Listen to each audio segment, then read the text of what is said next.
Hi guys, this is Daniel Alexander Cannon here on the Supernatural Show. Just a quick audio check. Can you hear me okay, Shannon?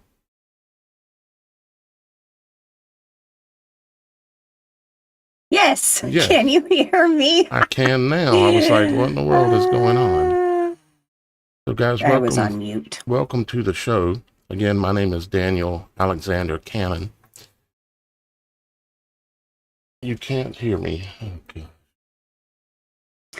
I can. Cannon can, and I bet the audience can, but you can't. You hear music playing. That's weird. What kind of music? You hear Supernatural Show music playing. From where would it be playing? That makes no sense. So much for the really cool intro I was getting ready to do. There's nowhere it's even active. You can hear me now? It's because maybe you had a delay. It's because of the delay. You're hearing it late because you're listening to it off of the show over there instead of through your computer there, is what it is.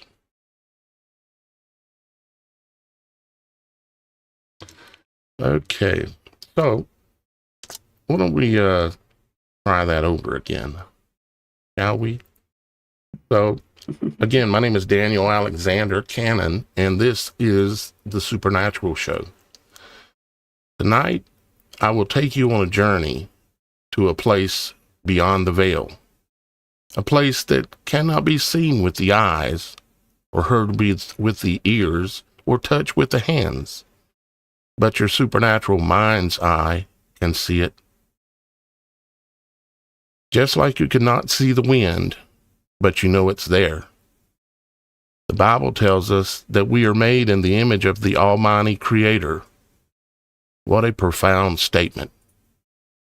Yet, do you know what it really means? Let us see that today for the first time. I want you to take a moment and look at yourself, not just as flesh and bone, but as a living supernatural mystery. The human body is full of supernatural secrets science only whispers about behind closed doors, hoping we will never see them. Because when we finally do see them, checkmate. Now, let's start with the heart, its arteries, its valves, its rivers of blood.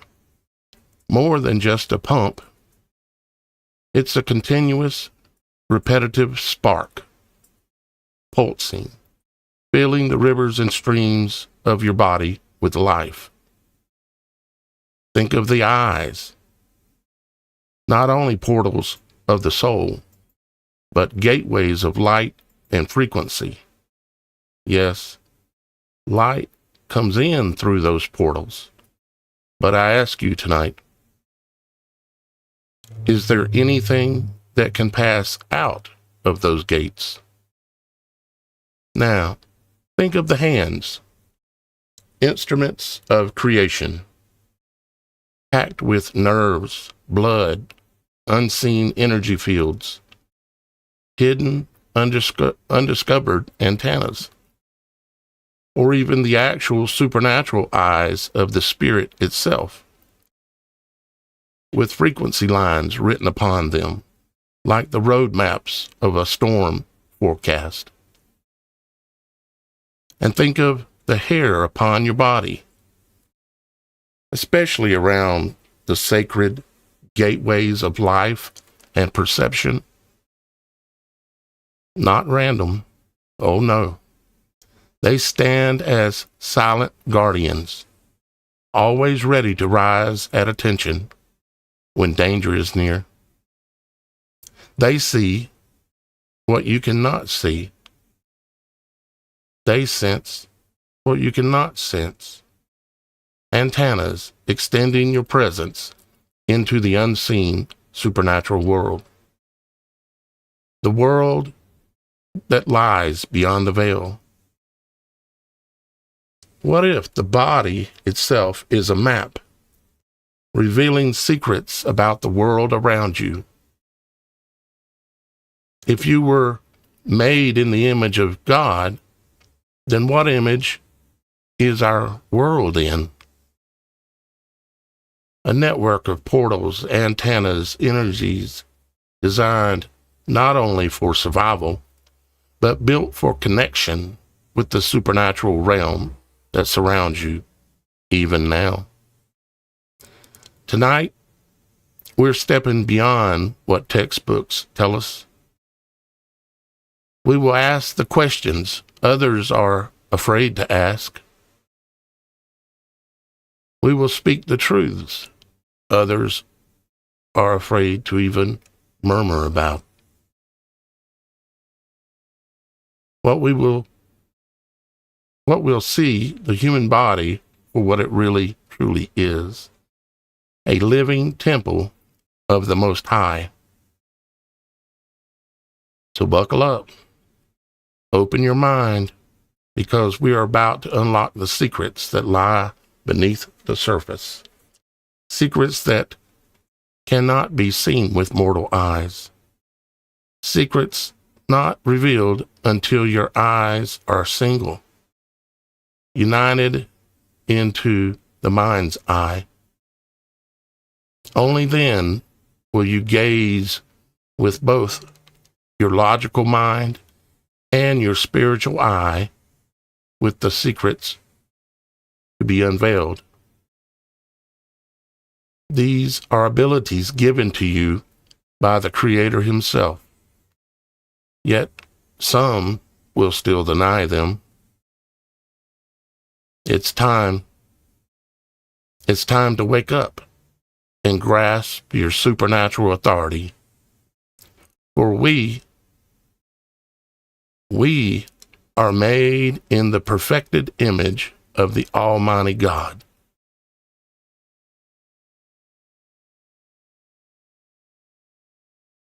And indeed, we're going to be taking a very close look at some different subject matter that has to do all about the human body.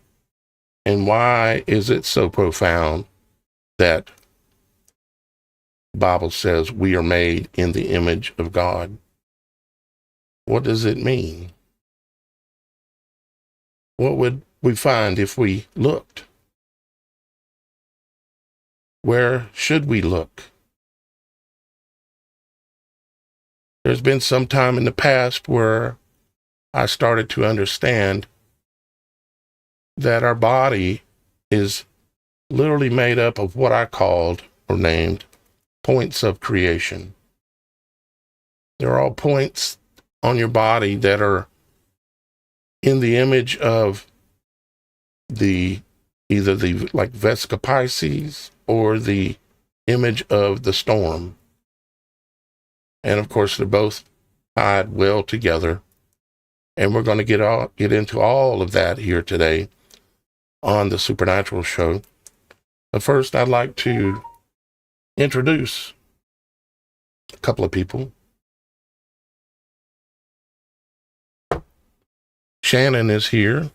She is the co-host of the Supernatural Show. Is your mic still working, Shannon? Yes, it is. Okay. What do you know? We continue to try to make improvements to the show.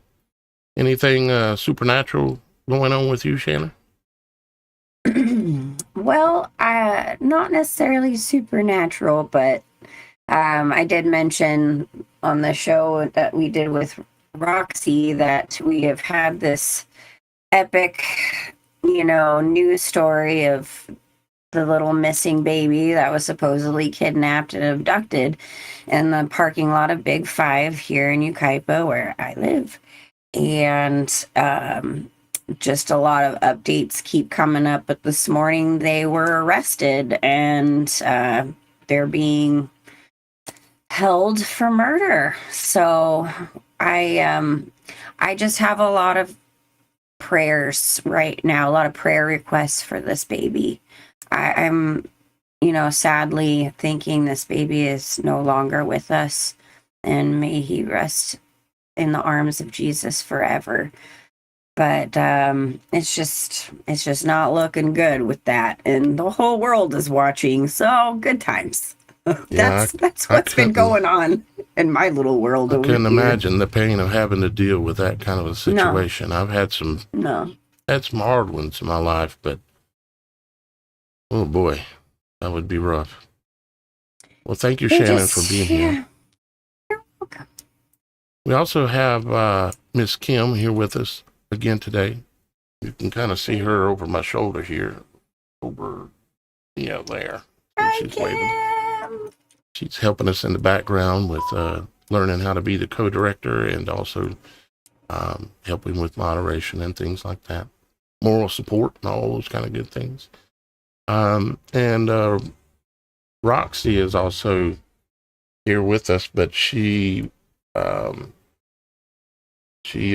accidentally forgot her headphones, and she's not at her normal Roxy's pad, as we call it, and so it was creating an audio problem that we couldn't overcome easily.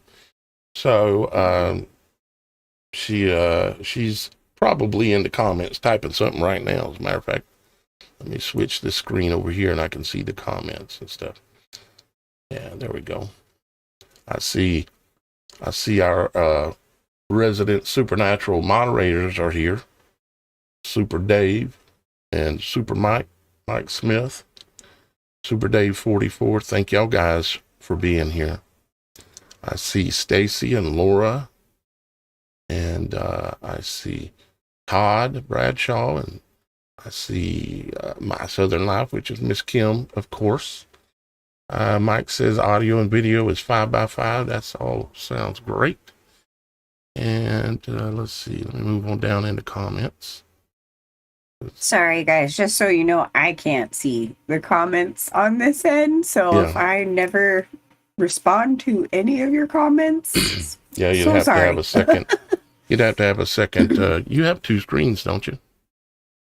I do. Yeah. I have my tablet. Yeah. Sometime if you wanted to, you could pull it up and have it there. You just have to mute the audio, of course. Yeah. And it would help if you muted the video too, so the video wasn't playing. It'll help with your bandwidth on your side. But you can listen to audio, or look at the comments, should I say? Anyways, let's see. Did we cover everybody? We got Super Mike and Super Dave in the comments. Super Dave and Super Mike are going to be joining us via audio. That's one of the next moves that we're going to be doing, where we'll be able to check in with Super Dave and Super Mike Smith while we're live on the show. That'll be just a click of a button and we can talk to them. We'll be able to talk to them like Miss Kim, or a co-director position would be able to speak to them individually. And also we can bring them into and have their audio heard here on the show as well. So we're going to have Super Dave and Super Mike joining us in a little bit closer way, you might say, here very soon. Let's see, let me get my screen here set up for proper screen sharing, because I've got a presentation that we want to go through today, and go through it, think it out, talk about it, and see if I can't help y'all guys see beyond the veil.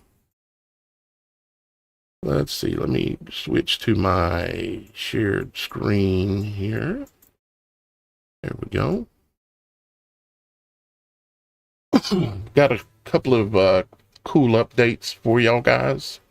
Here on the homepage, there's been some updates, some changes on the homepage. And the biggest change is that we are now, well, actually starting on the 1st of September, okay? As of the 1st of September to the end of the month at midnight, we will start the 2025 Supernatural Show tinfoil hat contest. We talk about on here plenty of serious things. Mostly like what today's show is going to be like. Plenty of serious things. And with Roxy and Shannon and others, I can see that sometimes we need to enjoy ourselves together a little bit and just have a little bit of fun. So we literally are going to have a tinfoil hat contest, and we're creating the tinfoil hat club. Okay, so we have both. Now, if you come to the website and you want to look at it, of course, you just go to TheSupernatural.Show, and you can click on the image here for the tinfoil hat contest. You click on that image, and it'll bring you to the contest page. Okay, and if you work your way down a little bit, and I'll read a little bit of this for you. It says, announcement, the tinfoil hat club contest. It says, think you can block the mind control beams? Want bragging rights as the ultimate truth seeker? It's time to show off your conspiracy craft skills. We're launching the very first tinfoil hat club contest on the Supernatural Show network. Here's how it works. Build your best tinfoil hat masterpiece. Use foil, tape, glue, cardboard. Just make sure the hat is completely covered in shiny aluminum armor, inside and out. Snap 1 to 3 photos of your creation and submit them here on the website. Now, you can't submit photos of ones that you have purchased. You have to make these things. That's part of the deal, is you got to make it. It's got to be your own creation, okay?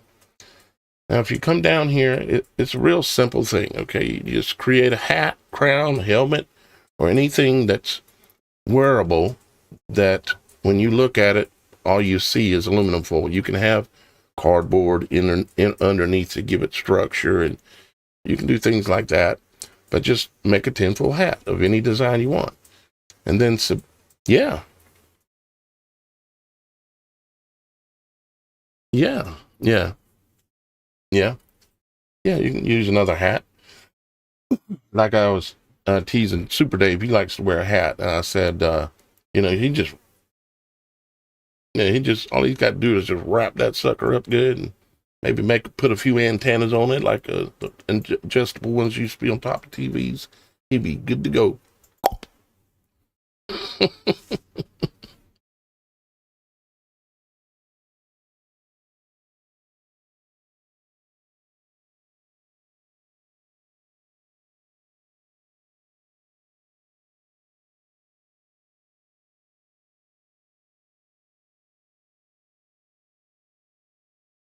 I wonder why your camera's not. Wonder why your camera's not showing up. Will you toggle real quick?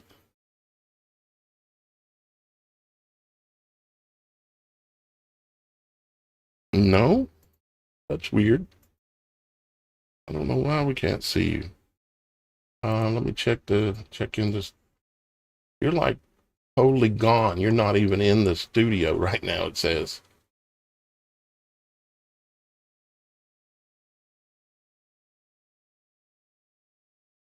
I know. That's what's really weird about it. Because in my director's studio, you're like gone. You're not even there. So I can't see you, but you can see yourself. You mean the one? Okay. Oh, that one. Okay. I don't know what happened, but can you refresh your window? All right. So I'll go ahead and move forward with what I was describing there. But yeah, we can use hats and things like that as bases. Just whatever your eye can see. There we go. We got you now. Can you hear me okay? Yeah, I can hear you. Perfect. It's not letting me select my avatar, though. It's weird. Yeah, you can still set that up. So let's go back to our screen share again. Once we got Shannon back. So I went ahead and put together, even though this is a simple contest, went ahead and put together some outlines, you might say. And when you come on the website, there's this right above this area right here that says Tinfoil Hat Contest RSVP. I'll explain that in a second. But right above it, you'll see that there's some instructions here. There's also a little button right here that says Read Me. You can see it when I highlight it. Sometimes, like on a cell phone, it's kind of hard to see. Like right here, technically, when I go on the cell phone, I can't really see it that well. I'm going to change it, but just in case you make it over there on your cell phone in the next 5 minutes or during the show or something other, know that there's a button here that says Read Me, or Read More, excuse me. And it's just a continuation of what is here. So you click Read More, and it opens up all of this to read. Okay. It goes through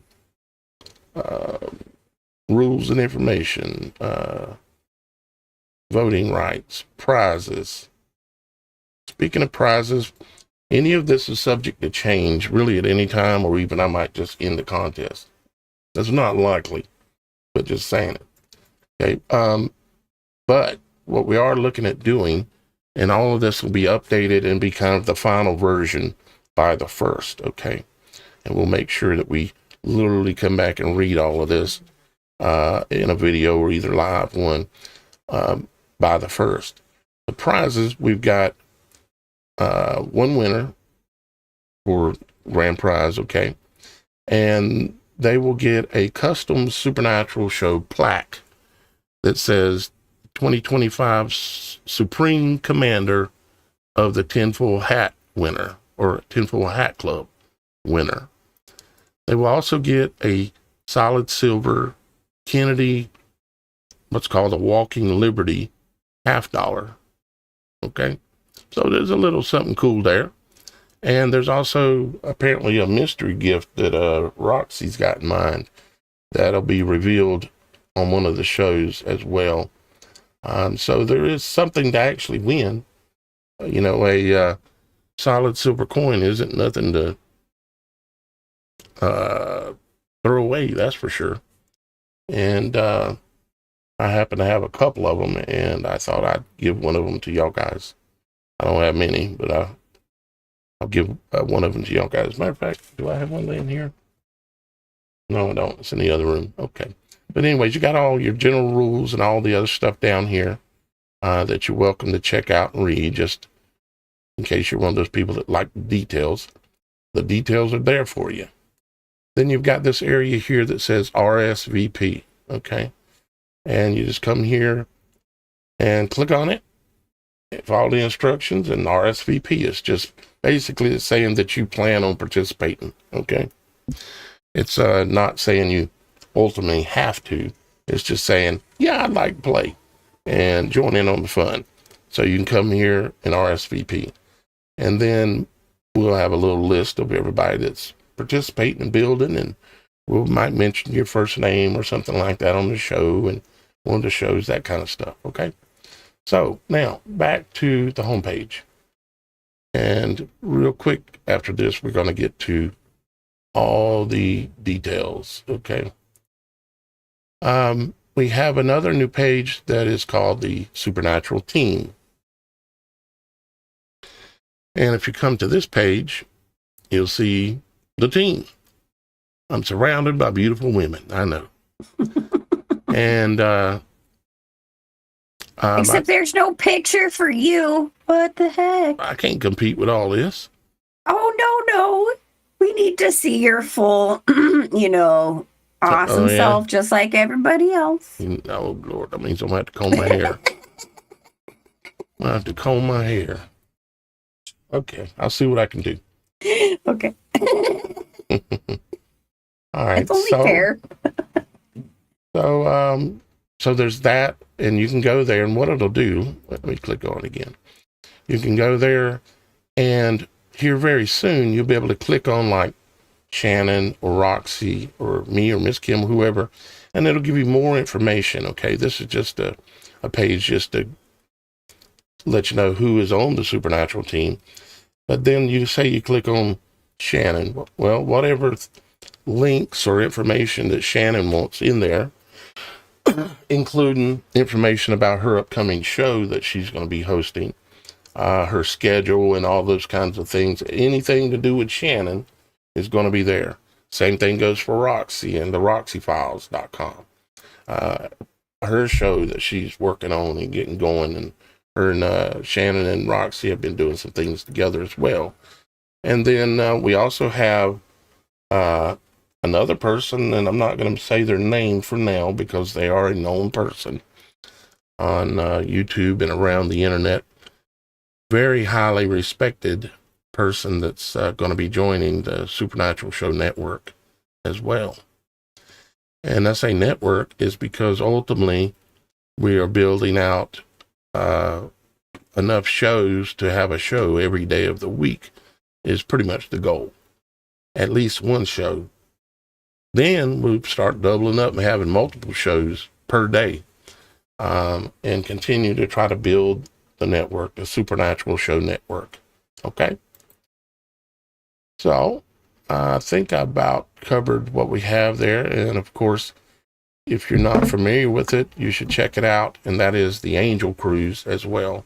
It's a cruise that we have planned, that we're going to try to do. It all depends on y'all guys. Where we go to the Caribbean somewhere together as a group, and we go have fun as a family, but also potentially go angel watching. Okay. I put an image on here that is actually a very good depiction of what angels look like sitting out over the ocean. Miss Kim and I have seen this pretty much exact kind of thing many times. And not just over the ocean, but in the skies. We had them show up here about a week ago, which we showed some pictures of that on a previous show here recently. So come check out the Angel Cruise and RSVP for it. It's just like a pre-registration is all it is. All right. Now, let's see. Oh, one last thing here. I am going to be in the presentation today. There's a few different things that I have. One that I'm going to be referencing. One is this document. It's a 14-page document that talks about this map. Talks about all the history of the map and all the other maps that were made before it and after it, and gives you all the details that gives this map actual credibility. Okay? If you're not familiar, I imagine quite a few of you have probably seen it, but you don't know what to think about it because you don't know where it came from. Well, this 14-page document here covers exactly where it came from. Okay? And there's a reason why we're going to be looking at this. If you happen to notice here, in the center of the map, we have likely what is either a tree, a current tree, or either the remnants of a tree. Kind of like some of the shows that we've done talking about the tree remnants that are these giant mesas that you can find all around the world that look like tree stumps. It's not because they look like tree stumps. It's because a lot of them are tree stumps. So we got this large tree, hence the thumbnail for the show today, with 4 rivers that are said to run to it. Okay. And off of each of those rivers, you have, turns into a lot of smaller streams and rivers that run out into the waters. And the water itself, theoretically, I think this is a source of water that comes up from below and flows out down these rivers. Now, you would have to really go read this document to really understand and give any credibility to this map. You can go read it by going on the Supernatural Show website and go to, you drop down the menu over here, you come down, it says the People's Library. You click on the People's Library and you'll get this page here. And there's a number of things here that you can pull up and read about, like the Hopi Indians writings, some occult books that you need to be, you can read anything, but be careful about allowing some things to influence you, because I'm not vouching for these books. I'm making them available for you to check out. Then there's also this one here that says World Maps, WHIRLED Maps, World Maps. And there's a reason why I call it that, and I've explained it plenty of times. If you click on this, it's going to make this document and other documents available to you. So you can go in there and look at this document and see this these amazing maps that are here that show something that most people have never even considered as being real. And that is that there's a reason why these guys call themselves this. Okay? BlackRock. Basically the most powerful financial organization or group of, I don't think I can use the word that they are on a live show on YouTube. Or should we call it juice box tube? Yeah, something like that. Juice box tube. Yeah, juice box tube. That's a good one, right? I got a weird sense of humor. But so that's okay, I do too. So BlackRock, right? Now, what I think that they're referring to is this. And this right here, if you look at the name of it, it's called, and I'm not going to pronounce this right, Rupes Negra I can't even pronounce the rest of it, but it translates to basically BlackRock, okay? And I think that it's likely, highly likely. Well, let's talk. We're talking theory because I ain't been here, okay? But some of this area of conversation is a little bit more than theory, because we're going to be looking at the human body and comparing it to this, the four rivers, and then we've got this black rock, which is likely an ancient tree stump of a very rare type of tree, and I don't know what kind of tree. I could theorize about it, what it might be or whatever.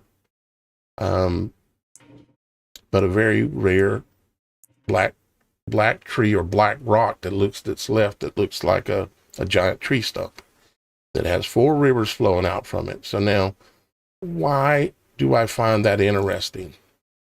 Because I have come to understand that if you want, and this is not theory, if you want to understand the true nature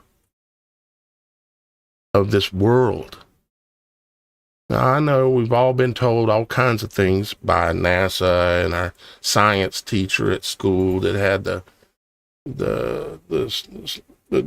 little balls and stuff floating around in a fake sun and doing all this kind of stuff and claiming there's outer space, and now we got a comet coming, comet 3I, I think it is, that is coming, and they're saying it's looking like an alien craft. It's got headlights on it. They're just going wild with it.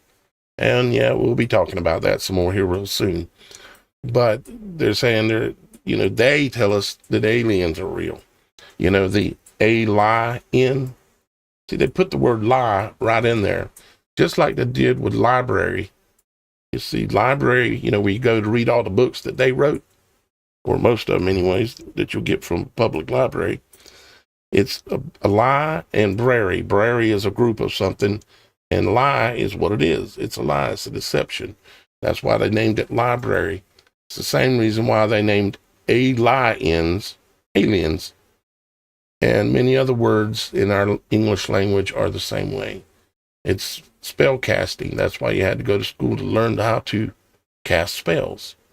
literally.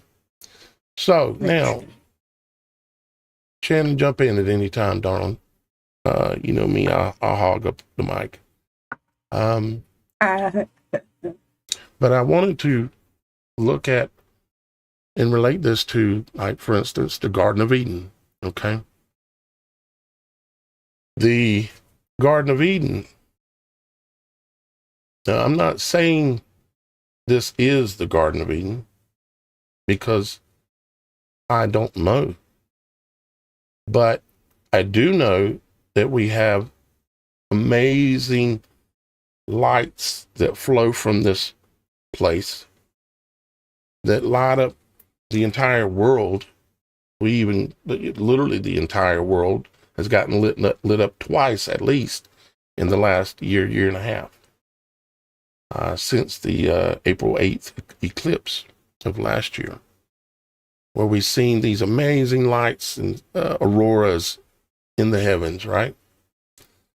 And so the Bible says that the Garden of Eden has 4 rivers that flow from it. Okay? It says the Garden of Eden that splits into 4 headwaters. And it gives the different names here of that, okay? And what I find interesting is that we have the Garden of Eden with 4 rivers. We've got the Mercator map, which is a very old map, has 4 rivers, as we can see here, okay? This is like in the center where, see, I think that we have what's called a magnetic north, and then there's an actual north. And I think that there's actually, and I'd have to have a lot more graphics to show y'all guys to make any sense out of, if I go too far down this rabbit hole. But put it this way, there's more lands out there. Some of it just stays frozen on one side of the Arctic area, and the other side is continuously melting all the time. And this is like a big circle that moves around a larger circle where the life exists in the circle where the sun is currently rotating at. The rest is either frozen or has some other type of light source. But this is supposedly in the middle of that. If you go back and you read the document, this document, you go back and read this, this is the red circle here in the middle, which is this map. Okay? And so you have like America and South America and all of that out here, and Asia and Africa and all of that. But in the middle, and this map is from 1593. 1593. This is the actual map. And these guys were explorers and truth seekers. And obviously this map isn't exact, but I find it highly interesting that it has this in the middle, the 4 rivers.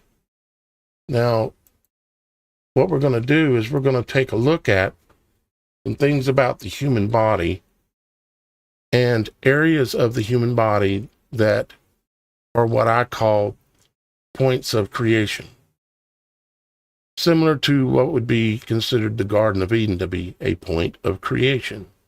Okay?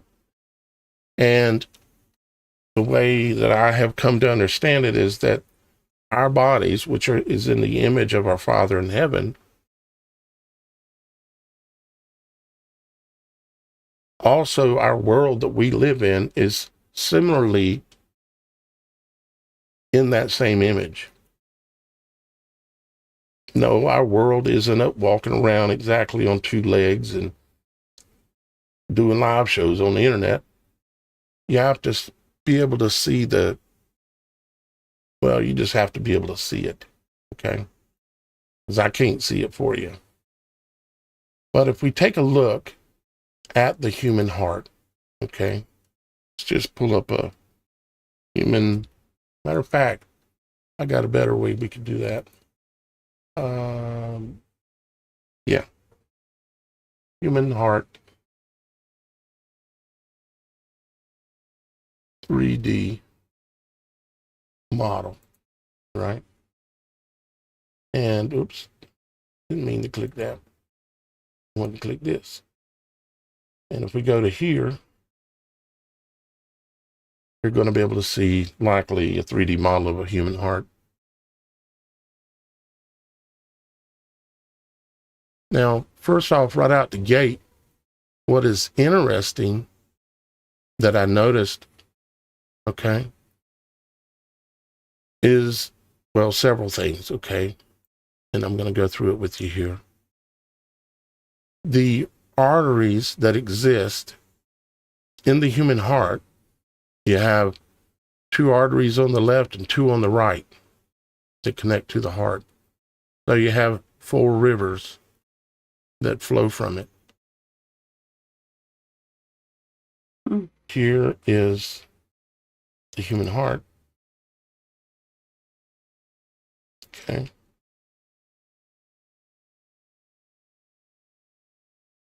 I assume this is a fairly good model, fairly accurate, you might say.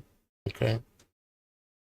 And as you can see, it splits off into like 4 different pipes, and as you go further out, obviously there's a lot more pipes. Okay. But that's a good model of the human heart. And the human heart, like I said, it has the pulmonary artery and the aorta, which split into 2 different coronary arteries on both 2 sides. So you have 4. And that alone isn't that interesting, but we're going to look at a bunch of other things. The heart itself, if you think about it, and let's go back to the word, a point of creation. Shannon is familiar with a lot of what I'm going to talk about here. Yeah. And that is, a point of creation has to have certain attributes. They typically have similar attributes that manifest themselves in, you might say, different ways, symbolically or literally. One of the most interesting things about the human heart and it being a point of creation, of course, is that there is a continuous spark that's taking place. In the uterus, it has, and we're going to look at this, but it has the same artery type setup, the 4 rivers and all this kind of stuff. And it also produces a spark. When a child is born, or but an egg is fertilized, there is a spark produced there. With the heart, the human heart, there's a continuous spark, every time your heart beats. Okay. And I guess I should explain just a little bit more overall about a point of creation. On a human body, there are multiple points of creation, and we're going to look at those, okay? And we're looking to find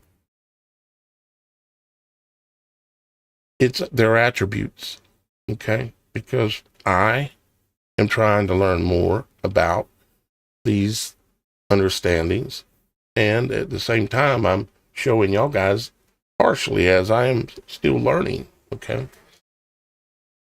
If you take a look at the human eye, okay, the human eye has a pupil, a little dark circle in the middle, of course. We've all seen a human eye before, right? Let's pull one up real quick, but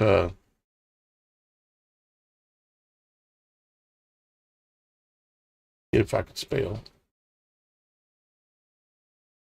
human. Oh, come on, Daniel.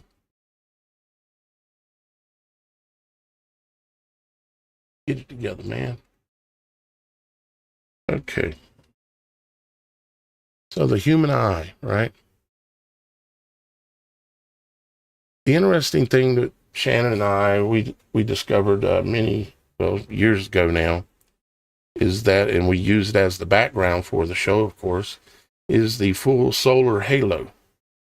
It is the image that the sun makes under the right conditions. Okay. The sun under the right conditions, and you can see it in the intro for the show. When the Supernatural Show comes on, they're on top of the mountain and the conditions are right. And you can see that when you look at the sun, you're getting a reflection or the image of the human eye or the point of creation. And there are certain attributes that the eye has. The eye has this center point, kind of like our breasts or our pecs as men. Okay. You have the areola, that's the larger part, very much like the eye. Okay. And you have the pupil in the middle, which is very similar to the nipple of the pec or of the breast. And interesting to note, too, that, I mean, the main purpose of female breasts are to sustain life for your children. So from that point of, where the middle would be, that is the way of transferring that life-giving substance. So I wonder if there's a connection in that regard of the eye, well, it's a portal for one. Something will come, something either comes in or something comes out because it's creating. It's either observing creation or it's creating creation, or both. With the eye, I suggest that you're doing both. You're observing creation, but you're also affecting creation.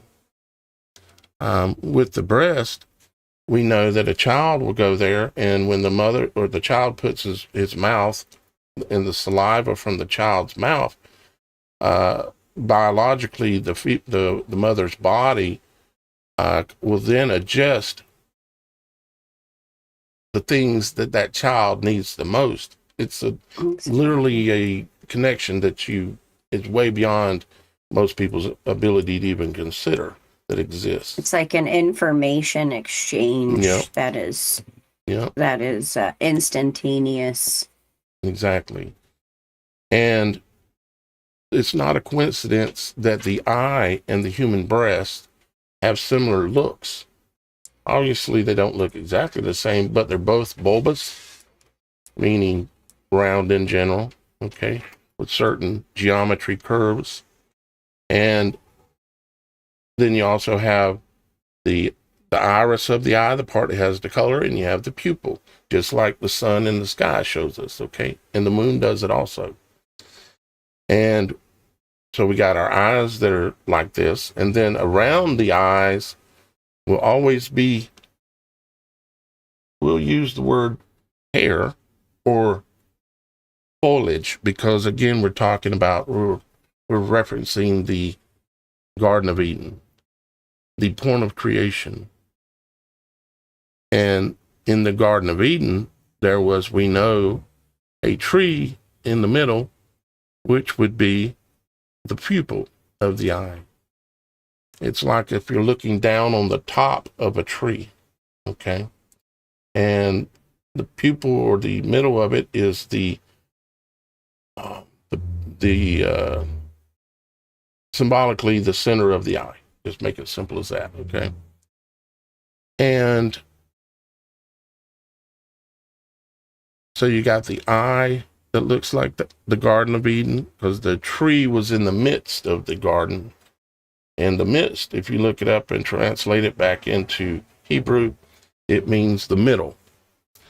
And then around that garden, obviously, if it's a garden, there's going to be foliage, there's going to be brush, other maybe smaller trees, things like this, but it tells us there's a tree in the midst of the garden. And of course, there are rivers running out from it. Now, the eye itself has rivers running out from it. You can see it even in the image here, of course, that there's all these veins and rivers running, but there's also arteries that run to the eye, and we're going to take a look at here in just a moment. So let's see here. Let's move over to where are we at?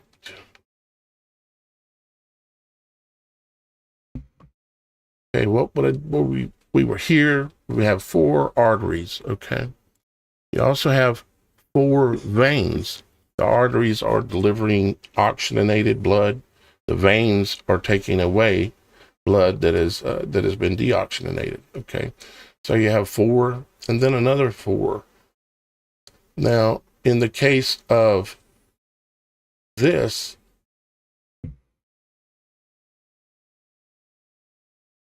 it would make me think that the rivers that are running away are delivering true living water. Okay, that are coming up out from there and are flowing out into the oceans of the world. Okay. Very similar to how the heart works. You're going to have, you have the delivery, and you also have the exit, I guess you'd call it. All right, let's go on back over here. And we looked at the heart there. It also has 4 valves. Okay. And that's kind of a recap of it. As you can see, if you wanted to pause this later, you can check that out. And that's the 4 major veins. And then we looked at the breast, okay? And you'll notice at the bottom it says down here, 4 main arterial sources, okay? And it gives the different names of the different ones here. It says the breast is richly supplied by branches from several arteries. Internal thoracic from mammary, it's the mammary artery. The lateral thoracic artery from maxillary, and the thoracochromial artery, pectoral branch, and the posterior intercostal arteries, or lateral branches. But the most interesting thing, again, is we have a point of creation, something in the image of the garden, something in the image of a portal, a gateway, that has, again, 4 rivers flowing to it. Now, if we look at the male Pics, it's the same story again. And do you, by any chance, have a list of the names of the 4 rivers that came from the Garden of Eden? On the map or out of the Bible? Out of the Bible. Out of the Bible? Mm-hmm. I think it's right here. Sorry, I didn't mean to interrupt. Yeah. I just was curious. No, that's important. Let's see, is this it? What do I do with it? No, I have it. Oh, here it is. It is, here, let me zoom it up so people can see better. Those are the rivers named. Pishon, Gahan, and I know I'm pronouncing that wrong. Hideko and Parat is the name that are the ones that are in the Bible. Okay. Now, if you look at let's see, where's my image here? Now, if you look here at the map, see, are their names actually? Gradus Latitudus, no, that's not a river name. And I don't read whatever language this is. French, I don't know. I'm gonna have to find out though. Like I know in like Scottish history, excuse me, the Magus or Maxwell River, I mean, it all kind of, they say that it stems from one of the rivers that came from the Garden of Eden. So I'm just curious too to see if the Latin words that are used for those arteries for the heart, if any of them point to like the traditional names Excellent biblically observation. to that. Yeah, excellent observation, Shannon. And yeah, that's exactly what should be done is, as we look further, because I'm just bringing this concept to everybody's idea, to everybody's mind, because I know there's something to it. I've seen enough, okay, to know there's something to it. And yeah, we should look up the names and compare them, because I bet you we're going to find something very interesting. I bet you there's connection in some way, shape, or form. Yep. Well, let's see here. If we, like I said, this is Bashan, Gihon, Hideko, and Parat in the Bible, okay? But if we come here, it's just calling them right coronary artery, circumflex artery, anterior descending artery. But I bet you there's some other deeper names that are related that we can dig into for sure. Because you will tend to find those things match up like that if you're on, the right path. And let's look at, see where we were at. We were looking at go too far. Okay, here we go. Okay, so we looked at the breasts. Another thing too, we were talking about the foliage that you will find around the garden, in the Garden of Eden. If you look at the eye, there are little hairs around your eyes. And of course, you have your eyebrows as well. And the same thing goes with the breasts or the pecs, especially for men. You will have, the hair won't be inside the center, of course, but it's around the edge of the center of the garden. And that's not by coincidence. Now, we all know that there are other areas on the body that have hair, or should we call it a brush or bushes? Bound to get somebody to laugh at me at some point here. Right. Two fun fact, just to bring up, not to stop you real quick, but internally, inside of your body, there are many places inside that have what are called phalanges, and those are hair-like structures or the foliage on the inside that does the same kind of thing, and they're called phalanges. Yeah. So I just kind of wanted to. Do you recall where that's at in the body that is? You have it in your vocals. No, the lungs have something kind of like that. It's in several different areas of your body. I'm not sure of all of them, but I do know like your vocal, your throat has them for your vocals. I know, like you said, your lungs. I wouldn't doubt it if there was something along that lines in the heart. I mean, they're kind of all over the place. Yeah. But they're little hair-like structures, and it's the same kind of thing. And we are going to take a close look at the hair itself. Some of these we're just looking at kind of quickly, and some we're going to focus on a little bit more as we move along here. But my main point that I was going back to there is just to point out that around the garden there will be bushes or foliage, we'll call it, okay? And you have it on your eyes that are inside of Vesica Pisces, look like the sun and the moon in the right conditions. And so are your breasts or your pecs. And of course, you got the female and the male reproductive area, which has typically a lot of foliage, that is around the garden there. And in the case of the female, you have the Vesica Pisces there as well. The reproductive organ itself looks and is a Vesica Pisces and is in the image of the garden. Don't know if everybody out there has thought about these things before, but these are the kind of things I think about. And hopefully y'all guys find it interesting. let's keep moving forward. We talked about the male. Again, these are all four rivers running into them.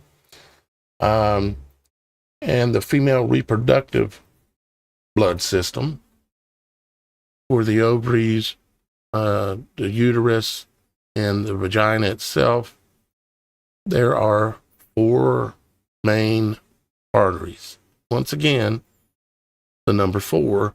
So you got 4 rivers of blood flowing into or out of, depending on how you're looking at where the arteries or veins, the garden. And then it goes right back again to that map of, like Casey over at Enter the Stars. He said many times that he thinks that the auroras that we see, and they match up very well with, if you read the book of Enoch, of the lights that come out of the garden from with the flaming swords from how the garden's protected and all this.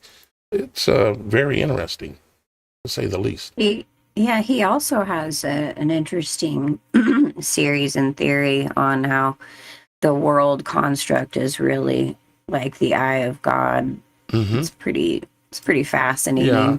Shout out to you, Casey. We love you. Indeed. We do appreciate Casey. It's like we live on the eye. It's like when you look up and you look at the sun, what you're seeing is a reflection of where we exist, is about what it seems like. The problem is trying to prove it with very limited assets, abilities. The controllers of this realm, this world,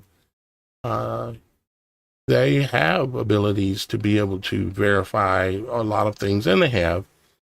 And I'm sure that's why it's called Black Rock, and a lot of other things that show us, even when they sit down and they do their hands like the tip of the spear, or it could be looked at as a Vesica Pisces. It's a point of creation they're doing with their hands. It's they're trying to manifest their reality, what they want, which is not the same one I want.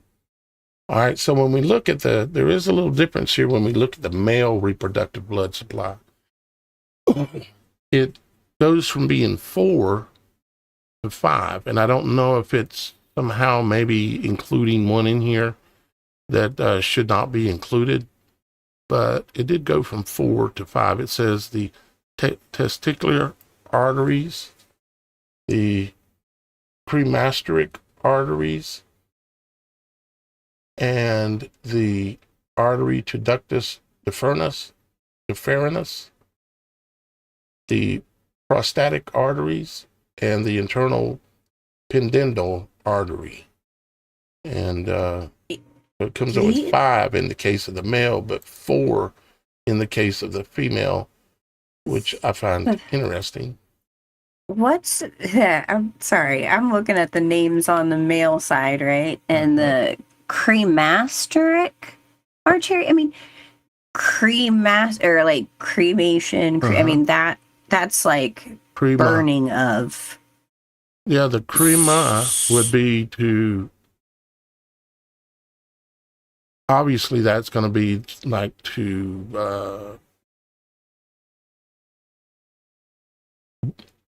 break things down to dust, right? That kind of thing, right? That's sorry, I just saw that and I was like, what? Yeah, that's an interesting observation for sure. I'm a nerd for etymology. Yeah, apparently I am. I'm just not a very good one. That is what it is, I'm good at a lot of things, but I'm okay at some things. Now, if we look at the veins, when it comes back to the male, it goes back to 4. But for arteries, it was 5. There's like some extra blood. Oh, wait a minute. Duh. Okay, so the reason that you got 5 with a man is because the penis has to be filled with blood. Okay? Right. So that obviously, I would imagine if I read here, there's one of these that is specific to filling the phallic with blood. Okay. So that may be the difference in the 4 and the 5 thing, is that there has to be one to do that job. Okay. Right. But we got that. Now let's look quickly at the arterial supply of the brain and head. And right out the gate, we got 4 again. So we have a point of creation, which is the head itself, the brain, the literal holy of holies, as Shannon knows what I'm talking about. And the holy of holies in the temple. So your body itself is the holy place, but your head is the holy of holies. The temples of old that were built back in the day, they were built, and they're still doing it, but they were built in the image of the human body. And where you enter the temple, like Solomon's temple, is you enter through the porch, which in that case, the porch is the reproductive area of the body.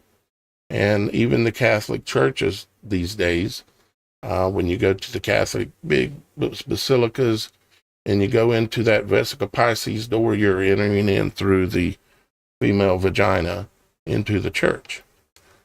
It just is what it is. Question. Yeah. Could it be with the male, considering like in the comparison of the 4 rivers and the tree of life and all of that kind of thing? I mean, wouldn't the phallic be the tree of life that enters into the vessel of all the waters that come out and the life-giving thing? So it just kind of makes sense that there is a 5th artery, because it's like the blood of the tree. It is the way the tree is erected. Okay, yeah. I had to throw that in there because I was like, does this make sense? I don't know. Could just be my brain. No, it makes sense. So absolutely, it makes sense.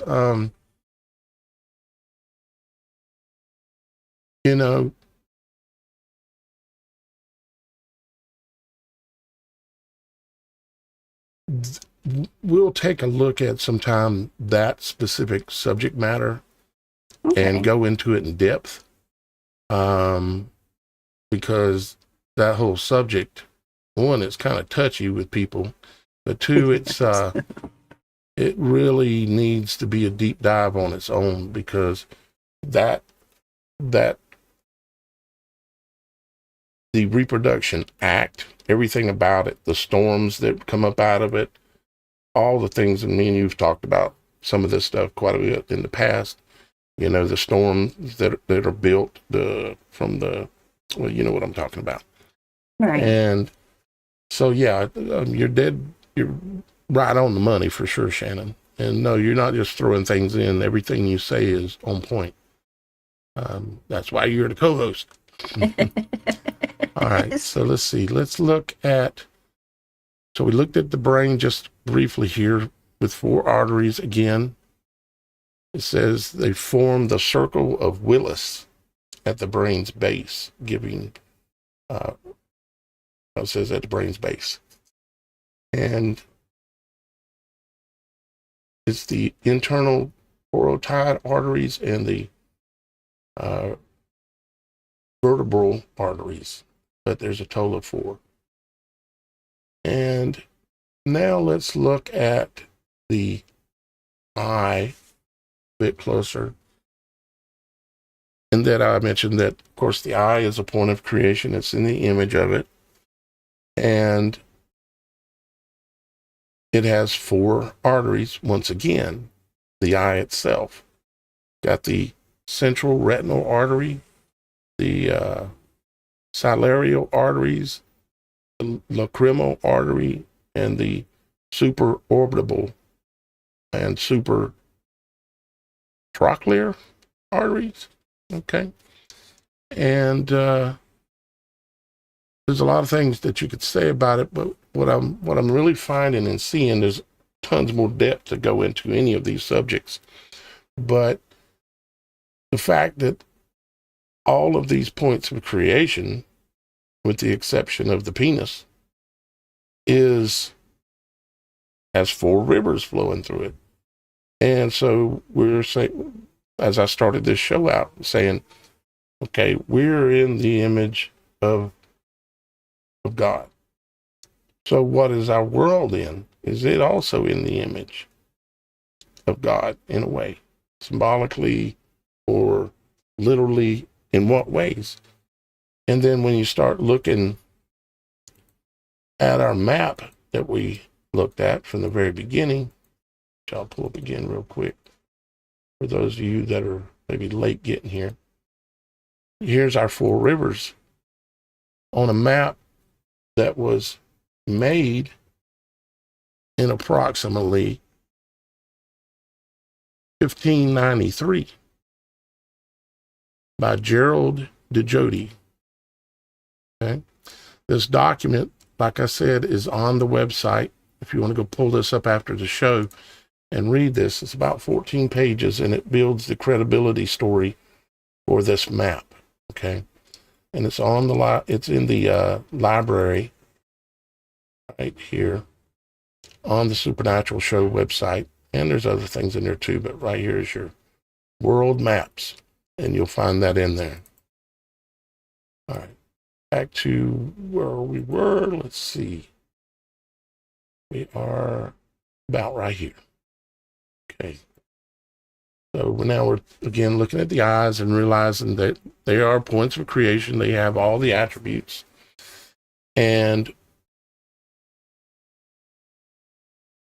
But there's something else about the eye. Excuse me. I mean to cough at the mic. God. Like blew it up in my head. My headphones went boop, boop, boop, boop, out from my head. That's why I mute every time. Yeah, I needed to do that. Sorry, guys. I'll get better at that. My mouth gets so dry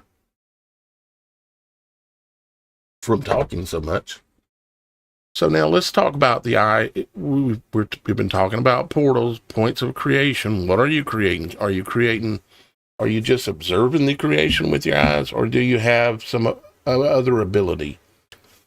Well, there's actually a little known fact that most people don't realize at all, is that the eyes actually produce light, the human eye.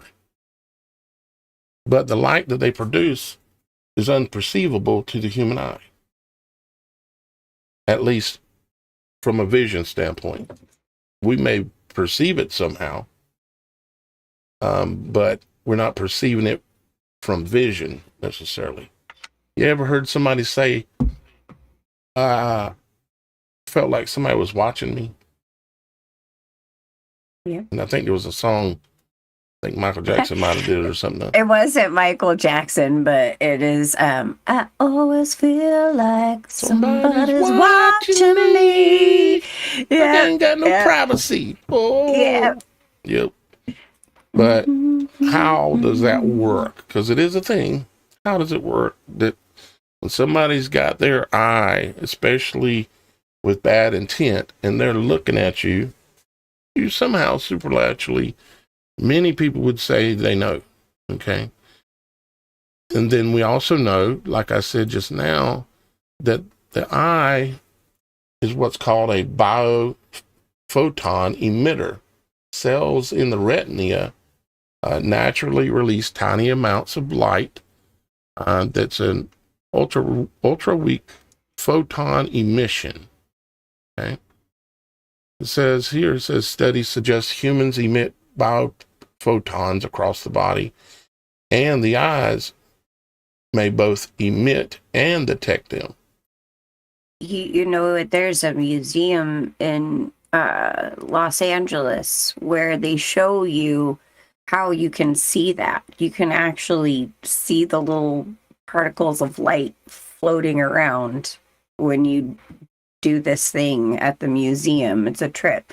I mean, sometimes you can kind of see it with your naked eye when you're outside and you're just kind of staring out into the sky. You can see them. See what? The little light dots that move around that it's talking about in that. Oh, okay. That it emits. I guess I'd have to see yeah. know exactly what you're talking about. But I did take your advice, and I'm checking out the comments on another device over here. And there was one, Carla Summers had said, saying, "Whoa, you can't create life without the man to give the seed. The tree gave the seed from which the earth, the womb, gave life." And when you were talking about the little, points of light that emit and tried, it reminded me of the seed of the, Uh-huh. of creation along with the tree. So it just kind of all came full circle Yep. right now with Yep. that comment. And I just thought I'd Throw that in there. say that. Yeah. Gotta throw it in there. Yeah. Yeah. I know that our eyes are much more powerful than we realize. And there's other things like our hands, which we're going to get into here in a minute, hands and our feet, especially the hands. But our eyes, I highly suspect, well, there's two kind of eyes that we're going to talk about. One is the literal eyes that we see with and that we see. Everybody else has a set of them, which also the heavens have a set, if you haven't noticed. And there's also the mental eye, the mind's eye. Some people would call it in different cultures like the third eye or all kinds of things. It's there is. I know there's certain things that I do when I am praying or different situations that are kind of somewhat supernatural that I get into. There's this thing I do, and it's kind of like a gaze. And like when I want to look, I'm just going to state it the way it is. If it trips anybody out, well, be tripped out then. But when I want to try to see or understand things that I can't see with my eyes, I kind of gaze out my eyes themselves, meaning I don't look at any one point of anything. Like I might be just sitting on the porch looking out the yard, and I just kind of glaze over, you might say, and I'm not focusing on anything. But what I do focus on is intention inside my mind's eye to see what it is I'm trying to see. And it seems to me to be a very powerful thing. And I'm still learning myself as to what all of the authorities that our Father has given us as to what they can be used for, what they should be used for, and also as well as what we shouldn't be doing. But I'm just going to read some of the stuff that is written about some of this here for us, so we kind of understand a little bit maybe. I didn't write this right here. It says, in many cultures, eyes are believed to carry energy. Examples include the evil eye in Mediterranean belief, the third eye in Hindu or Buddhist systems, and the Nazar symbol used to deflect negative gaze. Shamans, yogis, and mystics sometimes speak of a transmitting gaze, sending calm, healing, or even commanding energy through the eyes. Okay, back to the gaze thing. Okay. There's been a number of times in my life where I have been urged by Father, you might say, to pray for someone. Okay. And when I do that, I go into that gaze state. Sometimes I even close my eyes because I'm not using my eyes to see what I want, what I want the result to be. I use my mind's eye. And so even if I have my eyes open, I'm not even looking at anything.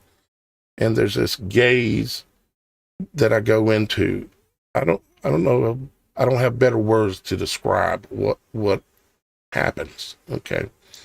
But every time I've ever prayed for someone and they were healed on, well, every occasion, actually. I noticed this gaze, putting the pieces together myself. So when I read that, it reminds me of what it is that I do when I have prayed for people before. It says a little bit of scientific clues. It says, well, we read this actually. Yeah, we read that.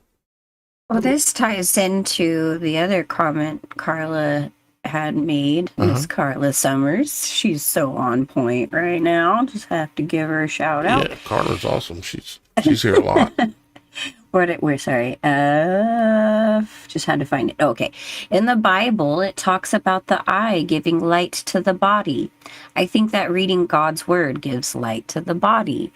And that's, I just thought that was a really cool way of looking at it, because that makes a lot of sense, again, with the seed and the tree and the... Well, you got to realize if your brain is a point of creation, what are your creation? How are you feeding that creation? You're feeding it with your eyes, your ears, and all kinds of things. And kind of like the old saying, junk in, junk out. And these days, a lot of children out there are being exposed to a lot of junk through the use of cell phones, iPads, all this internet stuff, and it's destroying a lot of children because their minds are being filled with garbage.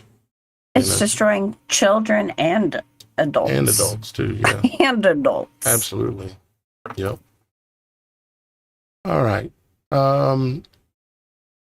Let's see what we got next. We kind of talked about the brain. There's a little bit more information there about the brain. Let's see. Okay, this is one of the ones I really wanted to get to, the hidden secret of the hands. Okay. Now I'll just read through this and then we'll talk about, I've got quite a few slides here on this. If you look with a logical and spiritual lens together, hands are biological energy antennas, dense nerves, rich blood, energy fields, and warmth. Hands are spiritual symbols of will. They project intention outward. Hands carry invisible signatures, fingerprints, energy fields, unique radiation patterns. So the supernatural ability of the hands may not be outside nature. It may be the most natural part of us that science is only beginning to measure.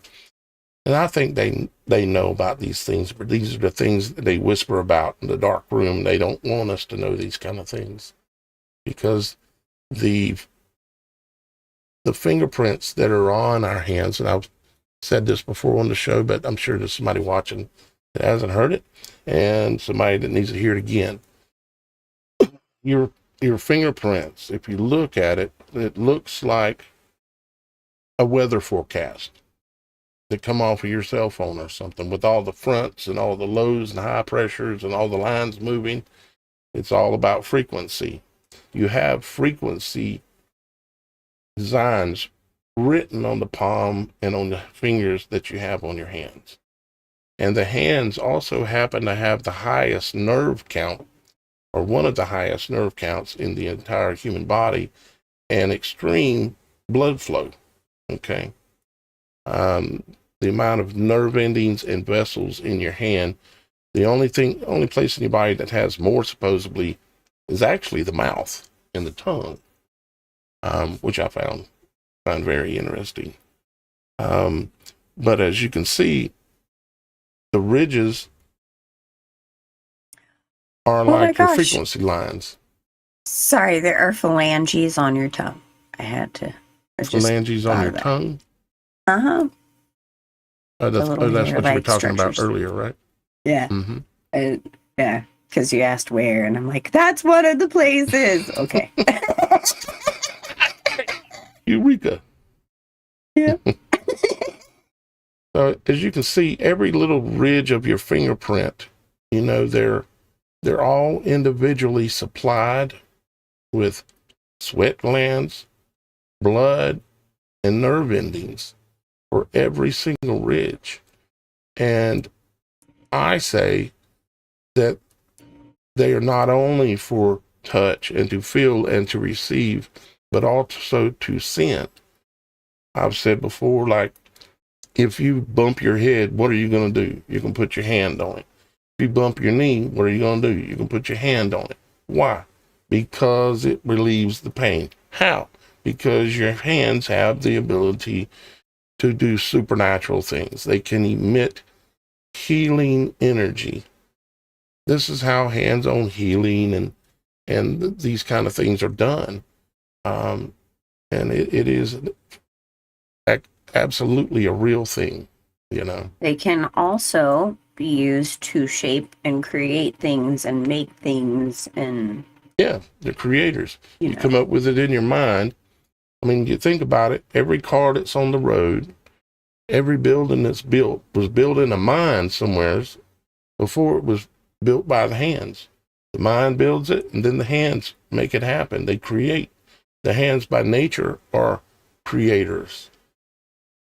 And should we just assume that they only can create in the material world, or can they also possibly create in the supernatural world? I would say that they absolutely have abilities in the supernatural world. Just none of us were told about these things, and few of us have ever looked or considered the possibilities of that. All right, let's see what we got. Talking about hands as energy projectors in traditional systems of different religions and cultures. In Reiki, Qigong, pranic healing, and other energy practices, the hands are seen as channels for life energy. Qua or prana practitioners often feel tingling, warmth, and magnetic light sensations in the palms. And I'll give you an example for myself that I've experienced a number of times. If somebody gets burned around me, I can go and it's a gift from the Father, but I can go and I can put my hands, I don't have to touch them. I just get like very close, but I don't have to touch. And I can pull, using my mind's gaze, I can pull the heat out of them and stop the burn and stop the damage within maybe some limitations, possibly. What, darling? Yeah, and if I get to the person quick enough, there's no scar. Even when there should have been blisters or like pouring bowling grease on you. It's happened with Miss Kim a couple of times and a number of other people as well. And Roxy actually has a story she could tell you about this as well, but she'll have to tell it another time because she's not here today. She's probably listening, but she's not here. Oh, she had to go. She was listening. Okay. But she had to leave. Okay. So in Hindu tradition, chakras are not only at the spine, but also in the palms of the hands. About Hindu, like if you think about what came to mind when I read that, because I don't promote really any religion. To be honest with you, I don't consider myself to be religious. I consider myself to be spiritual and of God, and I choose to believe in Christ as well. But when I think about the Hindu thing, I think about, remember with Shiva, the statue of the angel dancing in the whirlwind like at CERN? Yep. Or the deity dancing in the whirlwind like at CERN. Mm-hmm. She has an eye depicted in her palms of her hands. And this happens to mention, the palms of the hands. It says in Hindu tradition, chakras are not only at the spine, but also in the palms of the hands, called minor chakras. And I'm guessing the chakra thing is very much related, probably with points of creation, from the way I look at it. Well, in Middle Eastern tradition, they call that the hand of Fatima, because they also have that same kind of depiction with the eye in the hand. And in that tradition, you use that to, as a protection kind of symbol to protect from evil spirits. Like the evil eye, it's in so many cultures of the evil eye protecting you, which I don't quite get that concept, but okay. But in Middle Eastern culture, it's depicted in the hand, and you put that hand with the eye in it wherever you want protection. Same kind of concept of the hand, the eye being in the hand. That's I've literally the wondered, Middle Eastern version. Yeah, I've literally wondered about, we know that we take information in with our hands. And I also know from experience with hands-on healing, thank you, Father, I don't take any credit for it, but I've experienced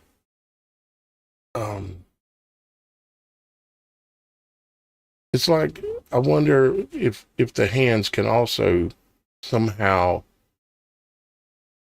like, I guess you'd just say see, like almost like scent. Well, sense is a better word. Like sense things that it's not touching. I guess I'll just leave it at that. Well, you have the most nerve endings in the tips of your fingers.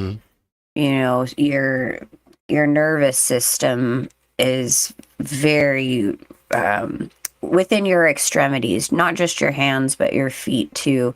There are more nerve endings in those areas than most of your body. Right. Yep. Very much so. So we'll read a little bit more. What makes the hands unique? Anatomical density. Hands have more sensory nerve endings than almost any other body part except the lips and tongue. Which would take me back to, well, it'd be a whole nother rabbit hole going down about the tongue and it being a sword and all this. But radial and ulnar arteries form loops in the palm, ensuring constant warmth and circulation. Every fingertip has dermal papillae patterns, fingerprints, papillae patterns. Almost reminds me of the word pupil patterns, papillae patterns that are unique to each human being, of course.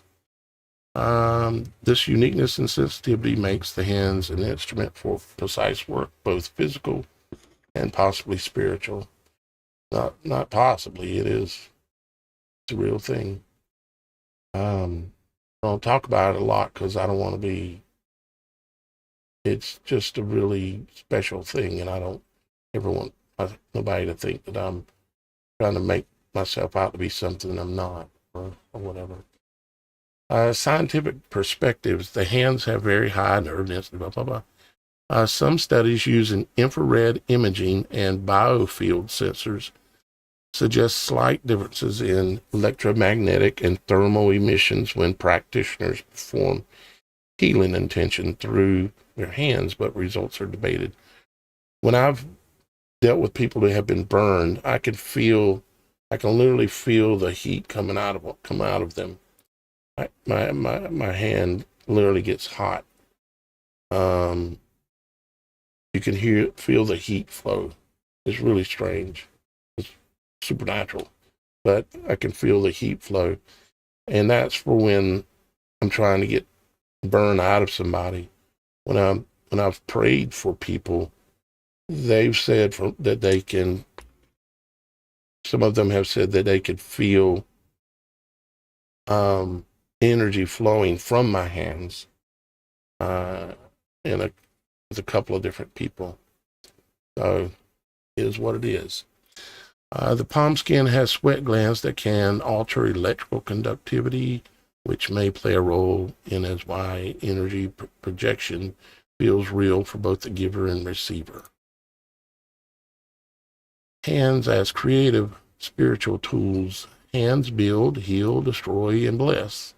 They're the medium through which thought becomes action. Build it in the mind and build it with the hands. The hands are extensions of the heart and brain. Nerves connect hand movement directly to motor sensory cortex in the brain. Symbolically, the hand projects what the heart feels and the mind imagines. In other words, your hands are where spirit, thought, and body converge, which is pretty accurate, I would say. Invisible but logical energies. Let's see if I can blow this one up a little bit. Sorry, don't mind me. I'm kind of on a tangent of looking something up real quick. So if I'm quiet, I'm sorry. You're okay. I'm just reading right now. When looked upon with a logical mind, heat and radiation hands emit infrared radiation heat. Measurable with cameras, could be perceived as energy flow, because it is. Electric fields, muscles and nerves in the hand generate bioelectric fields detectable by sensitive equipment. Biophonics, like the eyes, because the eyes emit light. It's a light that can't be seen with the human eye, but it can be possibly noticed by some part of the human body. Maybe it's the eyes, or maybe it's the hair on you. Like the eyes, cells in the skin emit faint light, invisible to the eye, but measurable.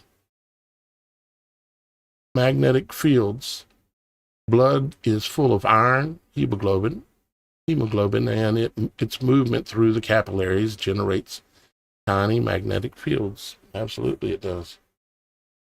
These are secrets of the hand, normally invisible, but real when studied scientifically, and they align perfectly with what mystics call the aurora or life force. Literally, we have an energy field that exists all around us, pouring out of the top of our head, very similar to the energy that's pouring out of the Black Rock Mountain, likely in the center of what we call this world. All right, let's see here. I think I got just a few more, and we were going to look at, this is just I'll blow it up so in case anybody's wanting to see it, they can pause it and check it out when they're watching this back.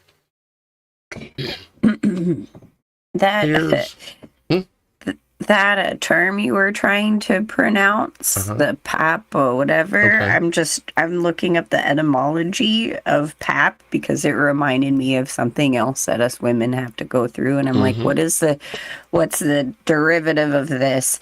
And ironically enough, aside from it meaning soft food or gruel or porridge, it also means nipples of a woman's breast. Pap. And the pap was also father. It's just so bizarre. Okay, I'm sorry, but yeah. Yeah, no, those are things you have to look at. Absolutely. Well, see, the pap was when I was talking about that. What body part was that associated with? It was the hands, like your fingers. Oh yeah, the papal. Yeah. The lines, the fingerprints. Right. Uh-huh. So I just interesting. Yeah, just very interesting. Yeah. And there's this is just a peek into each of these subjects. All this has to be over time dove down into more. Something just like flashes at me, and I'm like, "Why? I need to know." I'm pulling a Roxy right now. It's okay. Right. Don't mind me. Yes, she's like that. You'll see it when it hits her. She like freaks out and takes off running or something. Like, where are you going? It's like hanging out with her's like hanging out with I don't know what. Like she's just all of a sudden, we were sitting, when I visited her this past weekend, we were sitting there at the table and she goes, we were talking about the tinfoil hat contest. And if you didn't notice or you got here late, go to the website, TheSupernatural.Show. We're having the tinfoil hat contest. And yeah, I'll have a commercial for it, a little promotional piece here for it soon. I've been too busy. And she said, we were talking about tinfoil hat contest, and she's on her phone while she's talking to me. And she goes, and then all of a sudden we're still talking about it, and a car pulls up, And she goes, "There's our delivery." I said, "Our delivery?" She said, "Yeah." She brings in boxes of aluminum foil. She ordered boxes of aluminum foil and had them delivered while we were still talking about the idea of doing the tinfoil contest. She'd already ordered it. That is awesome. She don't mess around, boy. She's on it. Which is good because we all need somebody like that on our team.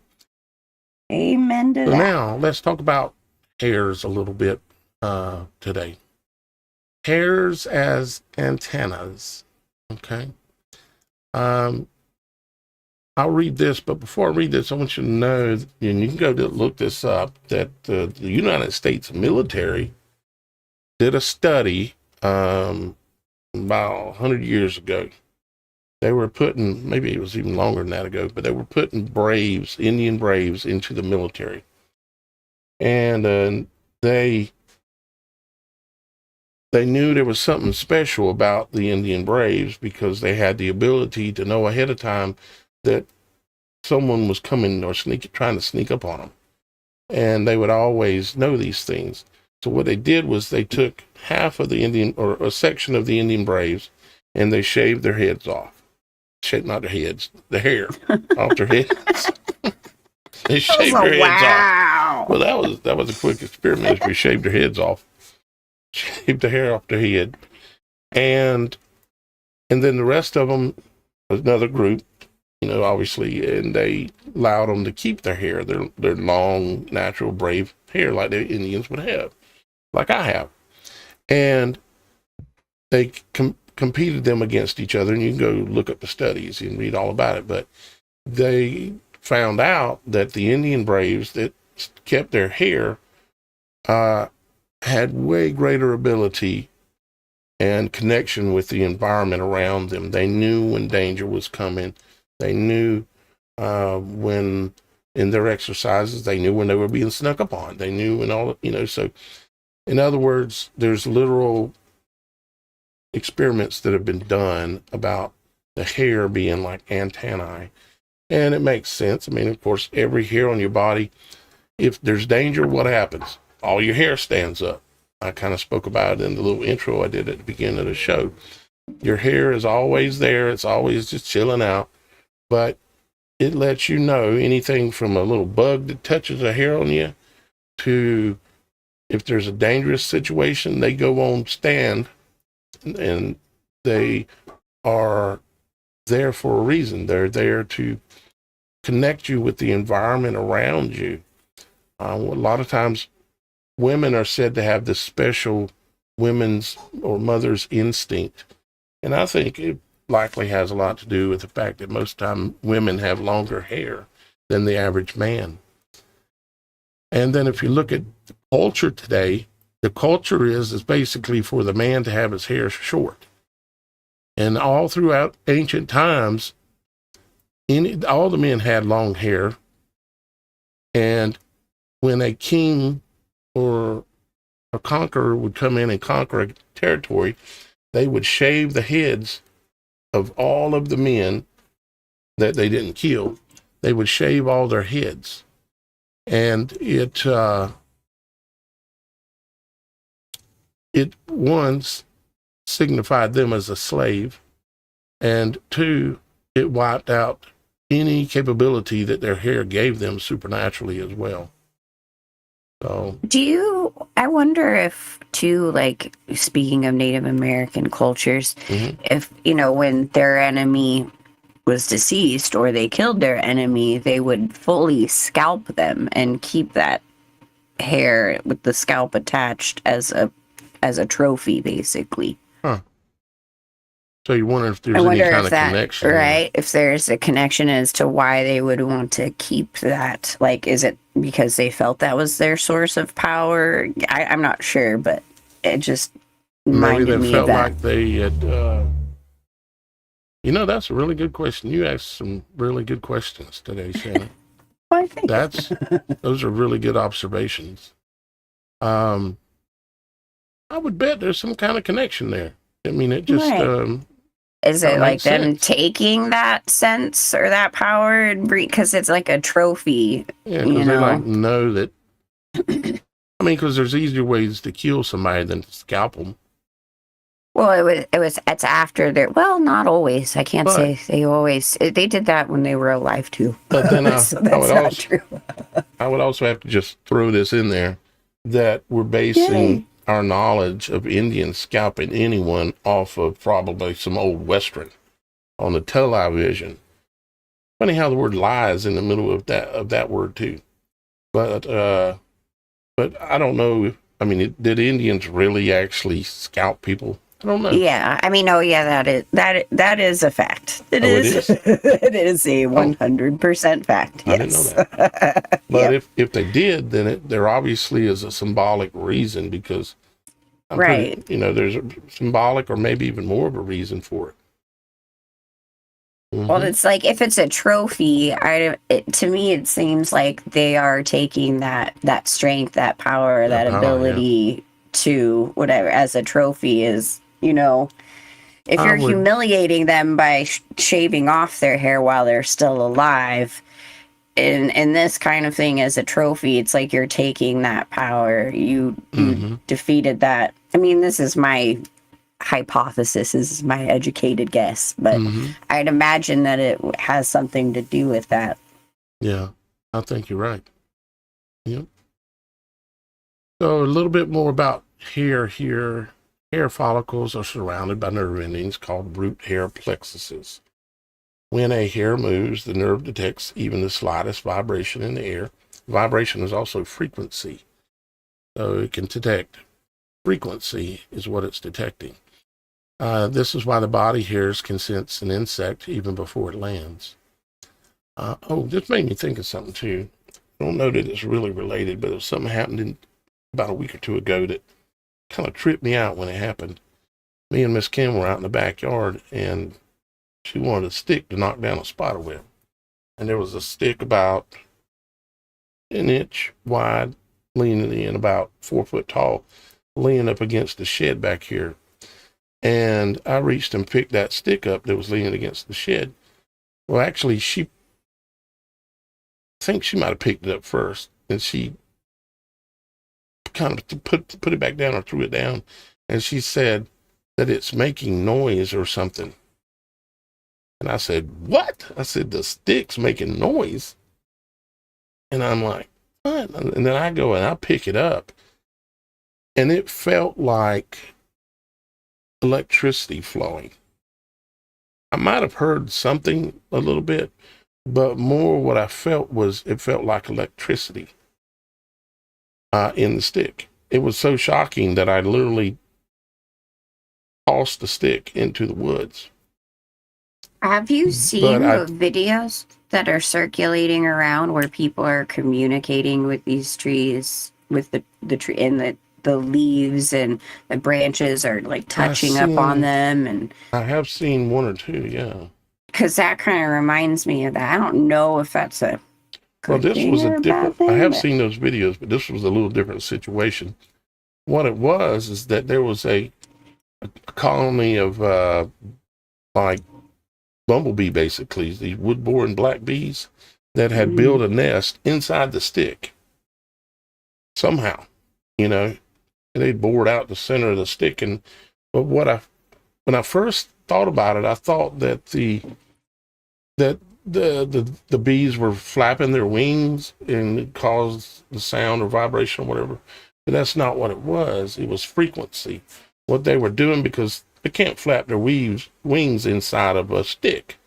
It wasn't big enough. It was only just a little bit bigger than my thumb. What they were doing is they were vibrating those plates that they have on their body that allows the bumblebees to fly, because a bumblebee technically shouldn't be able to fly.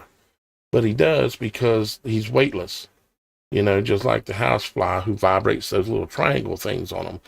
The bumblebee is another creature, the insect, that has the ability to fly based off of affecting the electromagnetic field that's around him and creating his own gravity, or lack thereof, gravity or density, or wherever you want to go in that theoretical conversation. But So what I was feeling was the frequency from them vibrating their weightlessness mechanism in their bodies. And it felt like electricity. It was really the strangest, oddest thing. It was like I put my hand on an electric fence.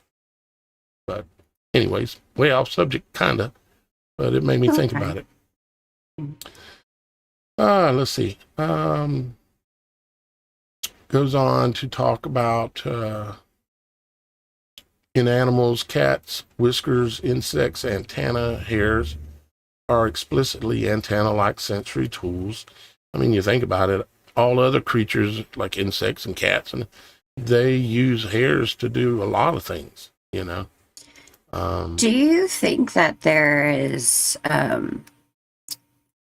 implications and reasoning behind pushing women to remove their body hair? I mean, sure, aesthetically it's supposed to be more pleasing, but why? Why is it that they have, that it's well, first off, socially a thing for women to remove their bodily hair? Right. And those are censors. Right. Not men, but women. Why is it that they want us to remove a lot of our censors, except for the stuff on our, head and eyebrows, and we have to have long lashes, long hair, all these things, but the rest of our body hair, extend these and cut the rest of it off. Right. There has to be something to it because it has become a cultural phenomenon, you might say, at least in the last 20, 30 years. It has become at least. Yeah. But and I mean, women were removing hair back in ancient Rome and ancient Egypt. Yeah. So there was some kind of reason or spiritual implication of removing our censors in those areas, and I don't think we're supposed to. I mean, that's something that is socially a thing. Going on there than we know. A lot more going on there than we know. Of course, just like them shaving the men's heads. Right. There's more going on there than we understand, and that's why we ask these supernatural questions here on the Supernatural Show, is because we want to know. Like Rock would say, I gotta know. But yeah, I think you're once again asking a very, very good question, Shannon. You're getting a lot braver with your questions. I like it. I like it. Yeah, you are. You're getting. That's good. Yeah, you're like, hey, okay, he's gonna think I'm crazy. No, he ain't. I just, if I don't say it right out there, I'm not going to remember to say it, because it's like, gotta find out. Right. Yep. All right. So guys, in a little bit of a review, you might say, we talked about the eyes. We didn't talk about the nostrils, but the nostrils also are hairy. They're hairy and have to do with creation and all this. We can go into it deep, I'm sure. The ears themselves as well, again, another portal, you might say. And they also have a toroidal design inside the ear itself, where the eardrum is at. The mouth and the beards and the mustaches. But really what we were talking about here, we're talking about hair and little side subjects of things, and how hair is supernatural, hands can be supernatural.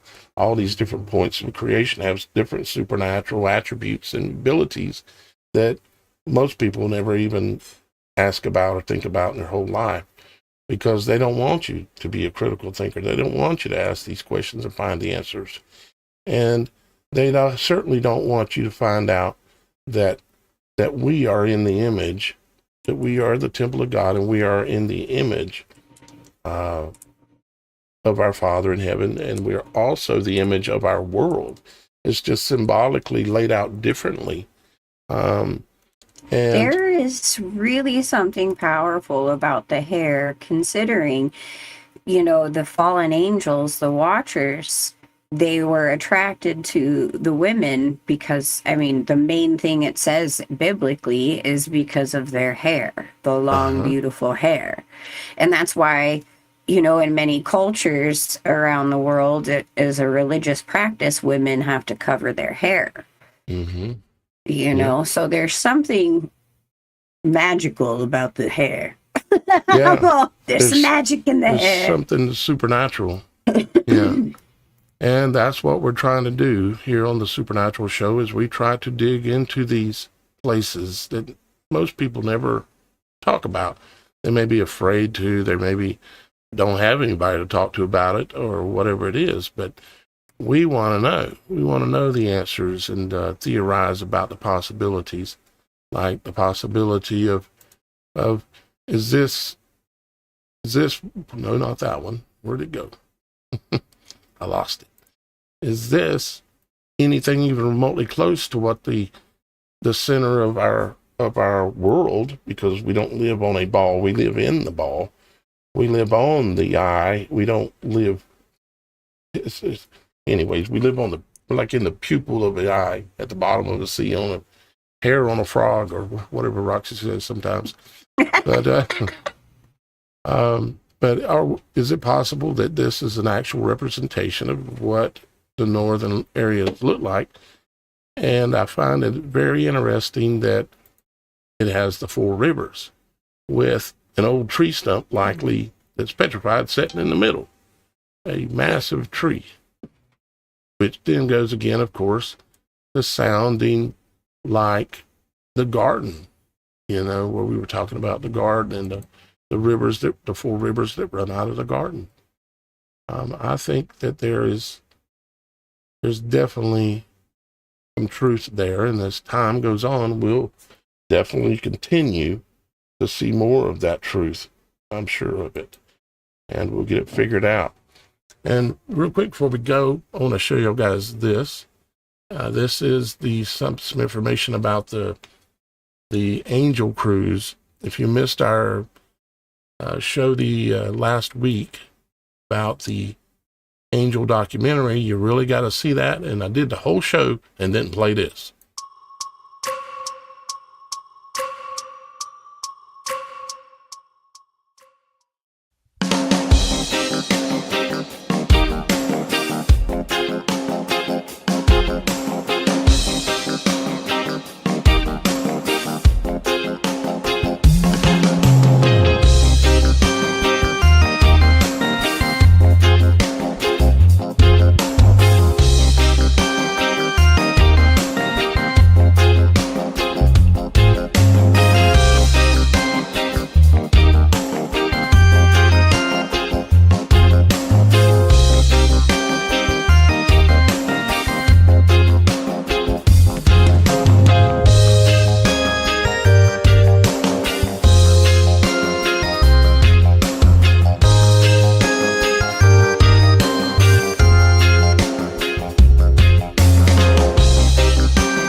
Well, I know if you're new here, you think, what in the world is he talking about? All I can tell you is go watch the show, the live show that we did last week.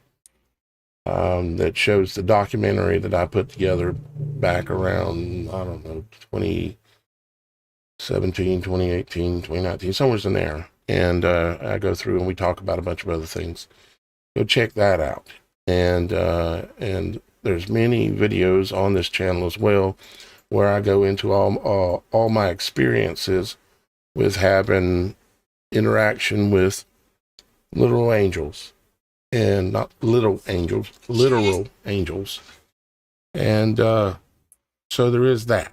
So if I hadn't had so many times experiencing them, especially on the waters, the ocean, I wouldn't dare even do something like organizing an angel cruise. But the fact is that I have had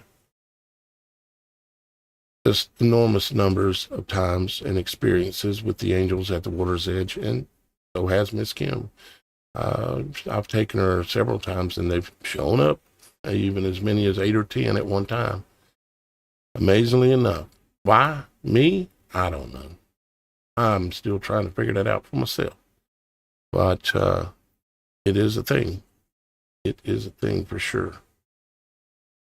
Well, Shannon, it's once again come that time where we have to say goodbye to our friends for now. And I would like to say thank you for Miss Kim for being here, helping Kim. out. And thank you for Roxy, because I'm sure she's doing something or helping out in some way, even if she ain't in the comments or anything. She's always helping out. And, of course, thank you to my co-host, Shannon, for being here again today. And thank you to the husbands and wives and boyfriends and girlfriends that'll put up with us doing this show. And children. And children to put up with us for doing this show. And thank you to Father for allowing us to continue to be able to do the show. And thank you to you guys out there, especially in the comments, especially Super Dave and Super Mike for being here diligently, very diligently, all the time, helping us out. And thank you to all of you that are watching as well. Thank you to the ones that make contributions and help out the show, because without your contributions, there would be no show. I'd be back on my cell phone doing single videos, recording it without showing my face again. So I do appreciate it. And I appreciate those of you that were concerned about my leg. I'm still concerned about it. But it ain't getting no worse. It just ain't healing all the way yet. I've got some information that was sent to me that I'm going to be reading and studying and possibly doing some of it. Although I'm not going to say what it is until I investigate it some more. It kind of goes back to the ways that Indians would have dealt with something like this, matter of fact.